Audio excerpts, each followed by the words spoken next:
সবাইকে আমার চ্যানেলে স্বাগতম। আজকের একটি মজার বিষয়বস্তু নিয়ে আলোচনা করব। মজার বিষয়বস্তুটি হলো পৃথিবীর পরিধি নির্ণয়। আমরা বই পুস্তকে বিভিন্ন জায়গায় বিভিন্ন ক্ষেত্রে অঙ্ক করার ক্ষেত্রেও পৃথিবীর পরিধির একটা মান পেয়েছি। পৃথিবীর পরিধির এই মানটি হলো 40,075.017 কিলোমিটার। এই মানটি আধুনিক প্রযুক্তির কল্যাণে অনেকটা নিখুঁতভাবে বের করা সম্ভব হয়েছে।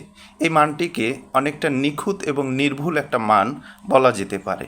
কিন্তু অবাক করার বিষয় হলো এই যে আজ থেকে 2200 বছর পূর্বে ইরাটোস্থেনিস নামক একজন বিজ্ঞানী পৃথিবীর পরিধির প্রায় নির্ভুল একটা মান নির্ণয় করেছিলেন।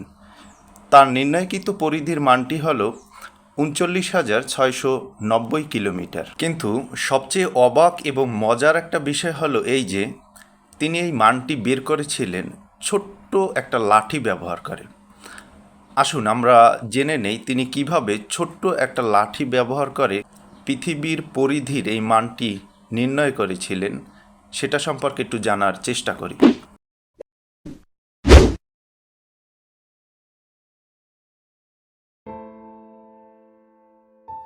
ইরাটোস্থেনিস ছিলেন একজন গ্রিক গণিতবিদ। তিনি থাকতেন মিশরের আলেকজান্দ্রিয়াতে। আলেকজান্দ্রিয়ার বিখ্যাত একটি লাইব্রেরি ছিল, তিনি ছিলেন সেই লাইব্রেরির লাইব্রেরিয়ান। তিনি কোনো একটা বইতে পড়েছিলেন সাইন নগরীতে 21শে জুন ঠিক দুপুরবেলা সূর্য নাকি মধ্য গগনে থাকে এবং ওই সময় কোনো লাঠি খারাপভাবে পুঁতে দিলে সেটির কোনো ছায়া পড়ে না। কিন্তু এরপর তিনি খেয়াল করলেন একই সময় আলেকজান্দ্রিয়াতে লাঠি পুঁতে দিলে সেটির আবার ছায়া পড়ে। এরপর তিনি চিন্তা করলেন একই পৃথিবীর সাইন নগরীতে লাঠির ছায়া পড়ে না, কিন্তু আলেকজান্দ্রিয়ায় ছায়া পড়ে। এই ঘটনা থেকে তিনি ধরে নিলেন পৃথিবী গোল।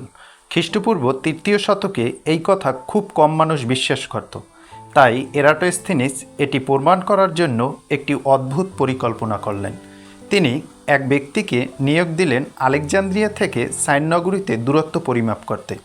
নিয়োগকৃত ব্যক্তি হেঁটে দূরত্ব নির্ণয় করলেন 5000 স্টেডিয়া, অর্থাৎ 1 স্টেডিয়া সমান 0.15876 কিলোমিটার।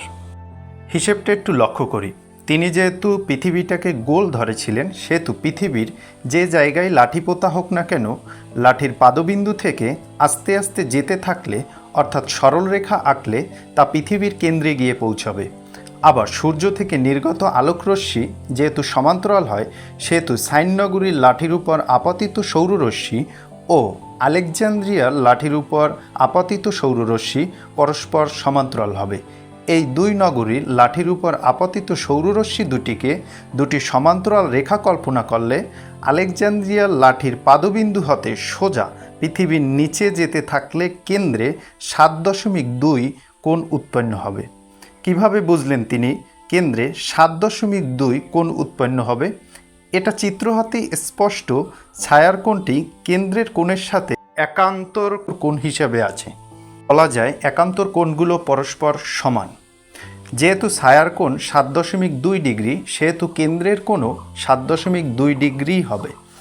অতএব তার মতে পৃথিবী যদি গোল হয়, পুরো পৃথিবী পরিধি বরাবর একবার ঘুরে আসলে কেন্দ্রে 360 ডিগ্রি কোণ উৎপন্ন হবে।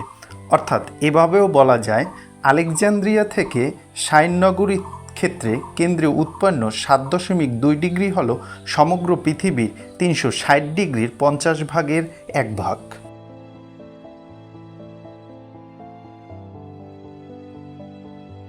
এবার মূল হিসেবে যাই।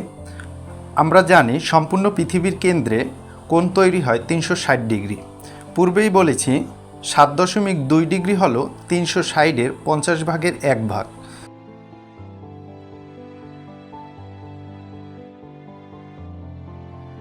ঐকিক নিয়মে আমরা যদি করি 1 ভাগ কোণের জন্য দূরত্ব হয় 5000 স্টেডিয়া।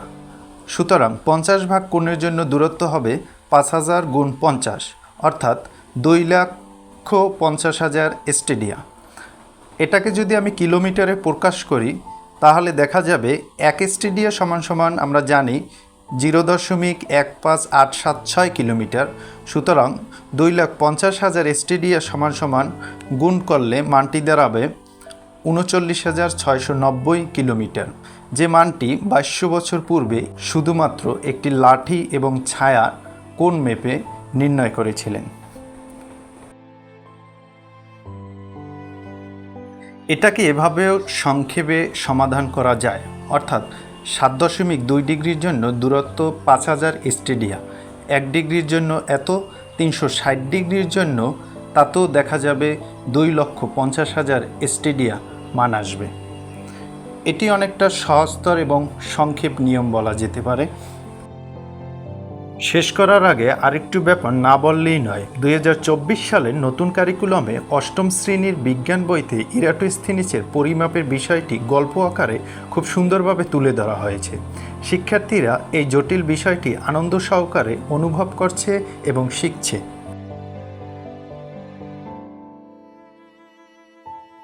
আজ এ পর্যন্তই। ভিডিও ভালো লাগলে লাইক, কমেন্ট, শেয়ার করবেন। আল্লাহ হাফেজ।